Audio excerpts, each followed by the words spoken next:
Bismillah, walhamdulillah, wassalatu wassalamu ala rasulillah, wa ala alihi wa sahbihi wa man walah, amma ba'd.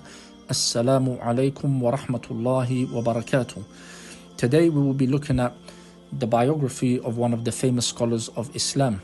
This scholar was a well-known faqih, jurist. He was a sha'ir, a poet. He was a mu'arrikh, a historian. He is the reviver of the Zahiri literalist school of thought in Islamic jurisprudence. He is none other than Ibn Hazm al-Andalusi rahimahullah. Ibn Hazm al-Andalusi was born in the city of Qurtuba in the year 384 Hijri. Ibn Hazm came from a very well-known, wealthy family. His father was a wazir, a minister, during that period of time. Ibn Hazm received an early education on his father's estate.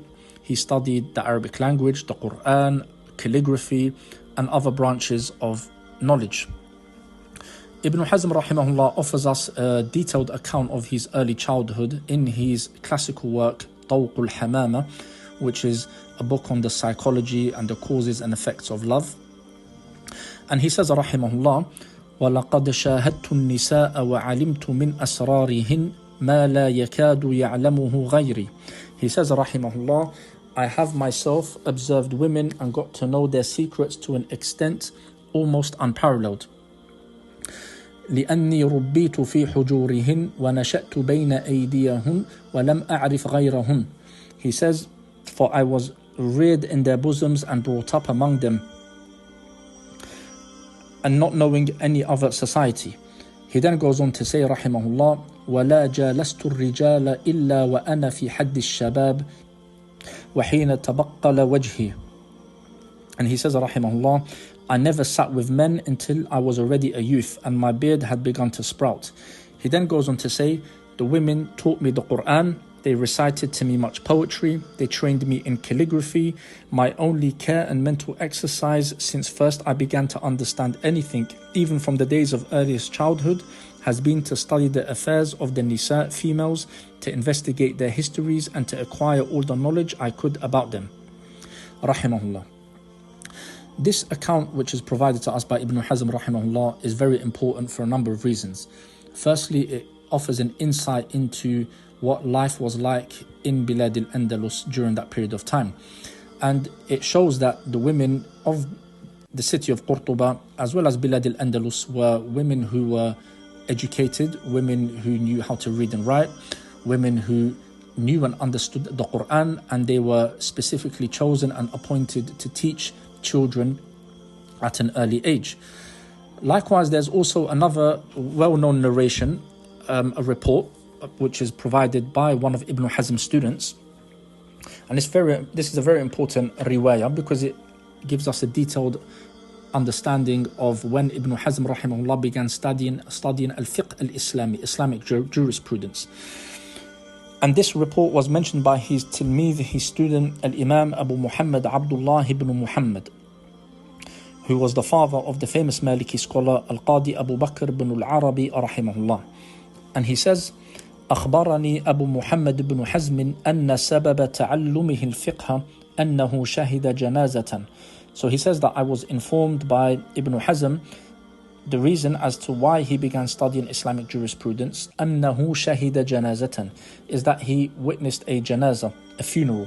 فدخل المسجد, he entered into the mosque. فجلس ولم يركع, he sat down and did not perform تحية المسجد.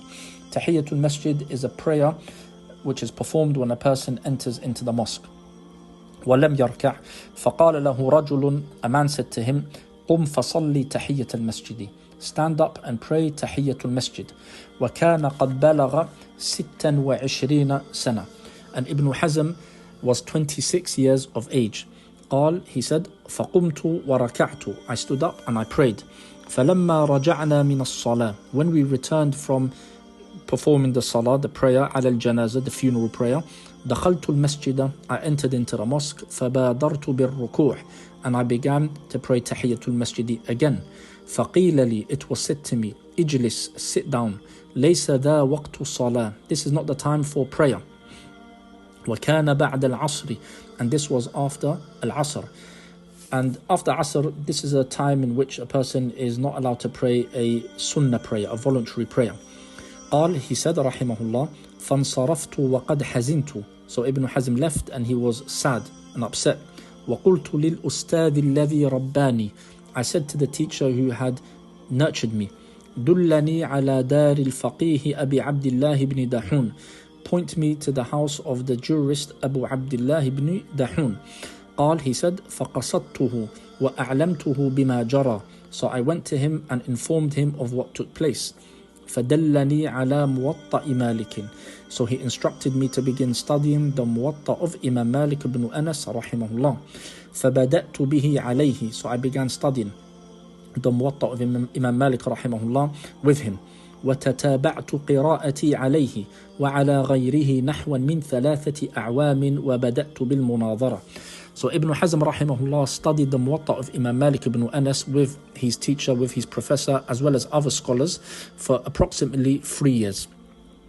This account is very important for a number of reasons. Firstly, it informs us that Ibn Hazm rahimahullah began studying Islamic jurisprudence at a much later age. Secondly, it also informs us that Ibn Hazm rahimahullah began studying the Maliki school of thought, which was the predominant madhab in Bilad al-Andalus during that period of time.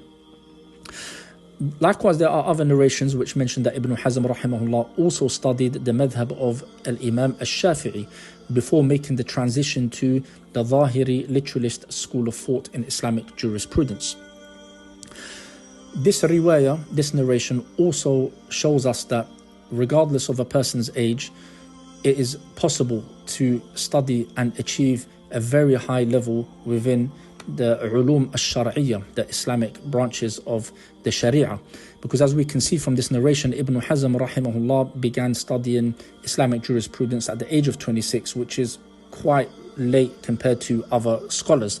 However, despite starting at a much later stage in his life, he managed to achieve what many people did not achieve, by making major contributions to the Islamic sciences and writing major works such as the Muhalla, which is a major reference point in Islamic jurisprudence, comparative fiqh, as well as other works such as Tawq al-Hamama, the Ring of the Dove, and other books as well, rahimahullah. Barakallahu fikum wa jazakumullahu khair. Wassalamu alaikum wa rahmatullahi wa barakatuh.